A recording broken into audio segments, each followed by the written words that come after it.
Conrad, you're right, my man. Watch out for that 16th hole. It's a doozy. Okay, bye. Oh, hi. Welcome to Grow TV and stuff. Welcome to Grow TV. Hosted by Carl. Where we have fun with our friends, talk about Jesus, and go over everything the Bible has to offer. Now once again, welcome to Grow TV.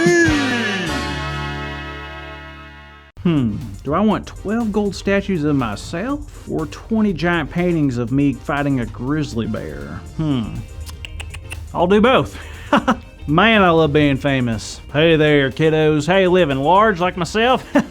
I bet. Anywho, I'm not sure how much time I have today for Grow TV. Now that I'm famous, I don't have much time for anything but parties, award shows, banquets, and the occasional tennis match with my good friend Jimmy Fallon. Oh, what's that you say? I look and seem different? Well, that's the point, y'all. Before I went viral, I was just a normal dude with a normal job. But now I'm famous. I'm a celebrity, and everyone knows my name. Don't believe me? Well, I got some questions here that only famous people would know. Ready? Number 1, how much does a pound of escargot cost? Answer, 0 pounds. That's not even a real word. Question number 2, how many stars are on the Hollywood Stars Walk of Fame? Easy, at least 15,000. And finally, question number 3, what is the one thing all famous people must say after entering a room?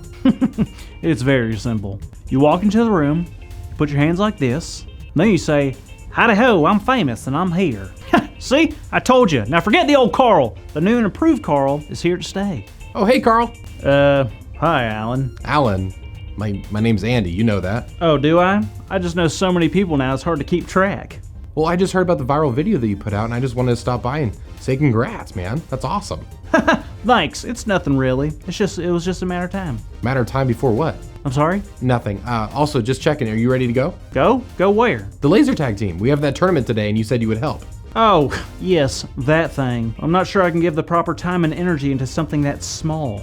You see, I have such big plans. Well, you said you would help, and without you, we don't have a team, and we definitely have no chance of winning. I understand, Andy, but the golden statues for winning famous things aren't going to collect themselves. Oh, well, I just thought doing this and being a friend was important to you, but if it's not, it's cool. I get it. I'm going to go and tell the story now. See you later, Andrea.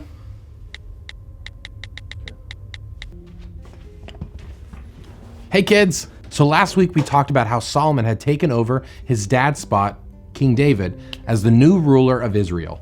Now, just like Carl apparently, Solomon was famous. I mean, really famous. He was going to be going down in history as one of the greatest kings of all time. And Solomon was going to try and do something big. You see, when King David was alive, he had tried to build a temple for God, and it was going to be big and wonderful. Now, God loved the idea of the temple, but David was told to wait because one day his son Solomon would go on to build it. Now, God had a plan, and King David may not have understood, but he listened to God anyway. So now Solomon is king, and he had already started his reign off on the right foot by offering sacrifices to God. But now it was time to build the temple. Now, this temple wasn't going to be some small little shack, no.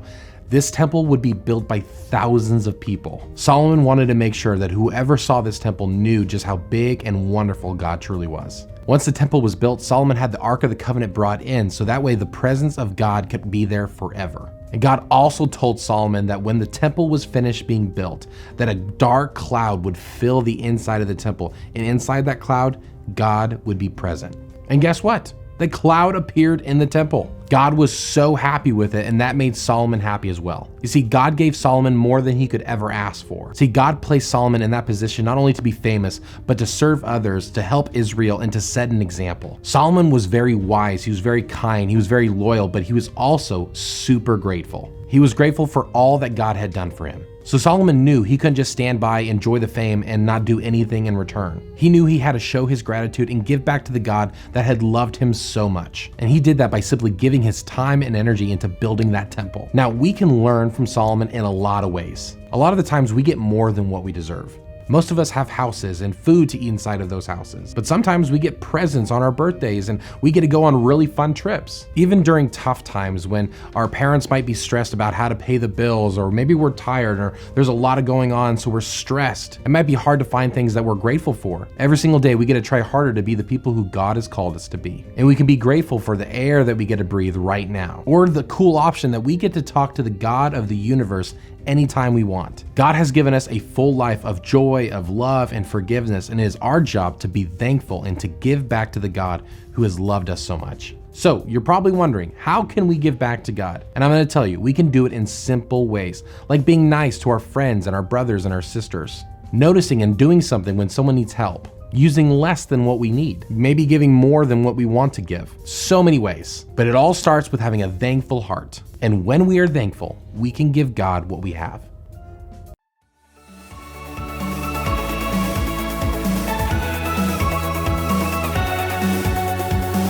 All right, our big idea today is when we are thankful, we can give God what we have.